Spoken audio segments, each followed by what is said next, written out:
ഈശോമിശിഹായ്ക്ക് സ്തുതിയായിരിക്കട്ടെ. നിങ്ങൾക്ക് എല്ലാവർക്കും സുഖമാണെന്ന് ഞാൻ വിശ്വസിക്കുന്നു. ദൈവം നിങ്ങളെ എല്ലാവരെയും സമൃദ്ധമായിട്ട് അനുഗ്രഹിക്കട്ടെ എന്ന് പ്രാർത്ഥിക്കുകയും ചെയ്യുന്നു. So smile and start your day with Jesus. ഈ പ്രോഗ്രാമിലേക്ക്, ഈ എപ്പിസോഡിലേക്ക് നിങ്ങളെ സന്തോഷത്തോടെ സ്നേഹത്തോടെ ഞാൻ സ്വാഗതം ചെയ്യുന്നു. സിബി വർഗീസ്. പ്രിയപ്പെട്ടവരെ, കഴിഞ്ഞ 10 ദിവസം നാം കേട്ട വചനം ഒരിക്കൽ കൂടി ആവർത്തിക്കുകയാണ്. എനിക്കും നിങ്ങൾക്കും അത് പഠിക്കാൻ, അത് കേൾക്കാൻ, അത് ഉപകരിക്കും എന്നുള്ള വിശ്വാസത്തോടെ നമുക്ക് ആരംഭിക്കാം.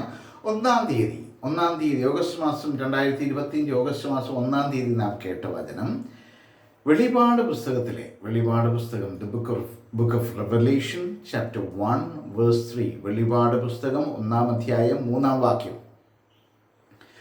ഈ പ്രവചനത്തിലെ വാക്കുകൾ വായിക്കുന്നവരും കേൾക്കുന്നവരും ഇതിൽ എഴുതപ്പെട്ടിരിക്കുന്നവ പാലിക്കുന്നവരും അനുഗ്രഹീതർ. വളരെ മനോഹരമായ നാം പഠിച്ച വചനം. അപ്പോൾ അനുഗ്രഹം പ്രാപിക്കാനായിട്ട് വിശുദ്ധ ഗ്രന്ഥത്തിലെ വാക്കുകൾ വായിക്കുക, കേൾക്കുക, അത് പാലിക്കുക. അപ്പം നമുക്ക് എന്തുകൊണ്ട് തെറ്റുപറ്റുന്നു എന്നുള്ളതാണ് നാം 2-ാം ദിവസം കണ്ടത്. ഓഗസ്റ്റ് മാസം 2-ാം തീയതി കണ്ടത് വിശുദ്ധ ലിഖിതങ്ങളോ ദൈവത്തിൻ്റെ ശക്തിയോ അറിയാത്തത് കൊണ്ടല്ലേ നിങ്ങൾക്ക് തെറ്റുപറ്റുന്നത്. വിശുദ്ധ മർക്കോസിൻ്റെ സുവിശേഷം 12-ാം അധ്യായം 24-ാം വാക്യമായിരുന്നു അത്. വിശുദ്ധ മർക്കോസിൻ്റെ സുവിശേഷം the gospel of saint Mark chapter 12 verse 24. 3-ാം ദിവസം ഓഗസ്റ്റ് 3 നമ്മൾ കണ്ടത് ഹെബ്രായർക്ക് എഴുതപ്പെട്ട ലേഖനം 2-ാം അധ്യായം 1-ാം വാക്യമായിരുന്നു. ഹെബ്രായർക്ക് എഴുതപ്പെട്ട ലേഖനം 2-ാം അധ്യായം 1-ാം വാക്യം എന്താണ്?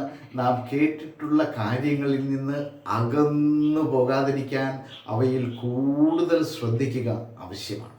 നാം കേട്ടിട്ടുള്ള കാര്യങ്ങളിൽ നിന്ന് അകന്നു പോകാതിരിക്കാൻ അവയിൽ കൂടുതൽ ശ്രദ്ധിക്കുക ആവശ്യമാണ്. 4-ാം തീയതി നാം കണ്ടത് ഈ വിശുദ്ധ ലിഖിതമെല്ലാം, വിശുദ്ധ ഗ്രന്ഥത്തിലെ ഓരോ വാക്കുകളും വിശുദ്ധ ലിഖിതമെല്ലാം ദൈവനിവേശിതമാണ്. വിശുദ്ധ ലിഖിതമെല്ലാം ദൈവനിവേശിതമാണ്. അവ എന്തിനു ഉപകരിക്കുന്നു? അവ പ്രബോധനത്തിനും ശാസനത്തിനും തെറ്റുതിരുത്തലിനും നീതിയിലുള്ള പരിശീലനത്തിനും ഉപകരിക്കുന്നു. അത് പറയുന്നത് വിശുദ്ധ പൗലോസ്ലീഹ തിമോത്തിയോസിന് എഴുതിയ 2-ാം ലേഖനം അതിൻ്റെ 3-ാം അധ്യായം 16-ാം വാക്യമാണ്. വിശുദ്ധ പൗലോസ്ലീഹ തിമോത്തിയോസിന് എഴുതിയ 2-ാം ലേഖനം 3-ാം അധ്യായം 16-ാം വാക്യം. 5-ാം ദിവസം നാം കണ്ടത് സങ്കീർത്തനങ്ങളുടെ പുസ്തകത്തിൽ നിന്നാണ്. 119-ാം സങ്കീർത്തനം 11-ാം വാക്യമാണ്. അത് പറയുകയാണ്, ഈ വചനം എന്തുകൊണ്ട് ഞാൻ എൻ്റെ ഹൃദയത്തിൽ സൂക്ഷിക്കണമെന്നാണ്. അങ്ങേക്കെതിരെ പാപം ചെയ്യാതിരിക്കേണ്ടതിന് ഞാൻ അങ്ങയുടെ വചനം ഹൃദയത്തിൽ സൂക്ഷിച്ചിരിക്കുന്നു.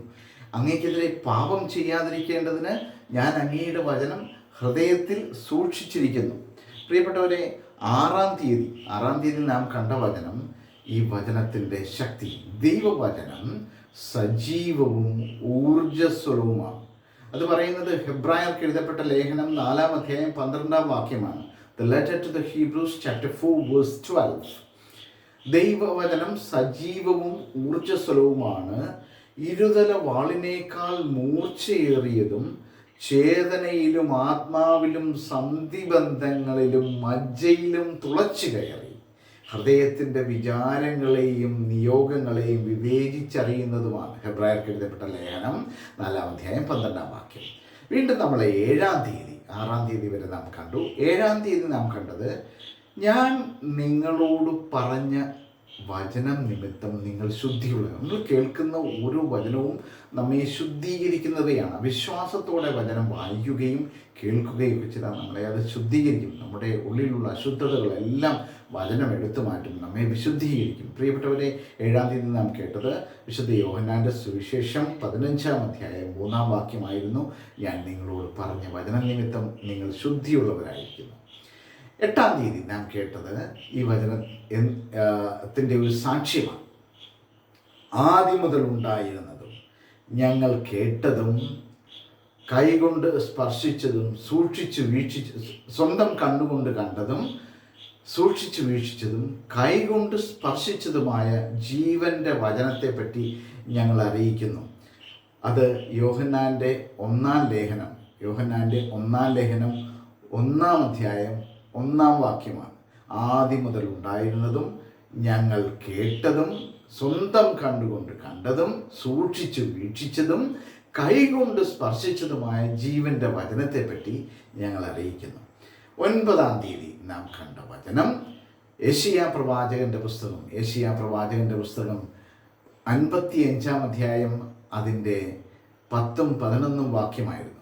മഴയും മഞ്ഞും ആകാശത്ത് നിന്ന് വരുന്നു, അങ്ങോട്ട് മടങ്ങാതെ ഭൂമിയെ നനയ്ക്കുന്നു, അത് സസ്യങ്ങൾ മുളപ്പിച്ച് ഫലം നൽകി, വിതയ്ക്കാൻ വിത്തും ഭക്ഷിക്കാൻ ആഹാരവും ലഭ്യമാക്കുന്നു. എൻ്റെ അധരങ്ങളിൽ നിന്ന് പുറപ്പെടുന്ന വാക്കും അങ്ങനെ തന്നെ ഫലരഹിതമായി അത് തിരിച്ചു വരില്ല. എൻ്റെ ഉദ്ദേശം അത് നിറവേറ്റും. ഇതാണ് യെശയ്യാ പ്രവാചകൻ്റെ പുസ്തകം 55-ാം അധ്യായം 10ഉം 11ഉം വാക്യങ്ങളിൽ നാം കണ്ടത്. 10-ാം ദിവസം നാം കണ്ട വചനം പ്രഭാഷകൻ്റെ പുസ്തകം 15-ാം അധ്യായം 15-ാം വാക്യം. മനസ്സ് വച്ചാൽ ഈ വചനങ്ങളെല്ലാം നമുക്ക് പാലിക്കാൻ പറ്റും. മനസ്സ് വെച്ചാൽ നിനക്ക് കൽപ്പനകൾ പാലിക്കാൻ സാധിക്കും. വിശ്വസ്തതാപൂർവം പ്രവർത്തിക്കണമോ വേണ്ടയോ എന്ന് തീരുമാനിക്കേണ്ടത് നീയാണ്. ഇത്രയും വചനങ്ങളാണ് നാം പഠിച്ചത്. അപ്പം മനസ്സ് വെച്ച് നാം വചനങ്ങൾ പഠിക്കുക, കേൾക്കുക, അറിയുക, പാലിക്കുക. ദൈവം നിങ്ങളെ അനുഗ്രഹിക്കും, യാതൊരു സംശയമില്ല. ഞാൻ പ്രാർത്ഥിക്കുന്നു. ആമേൻ.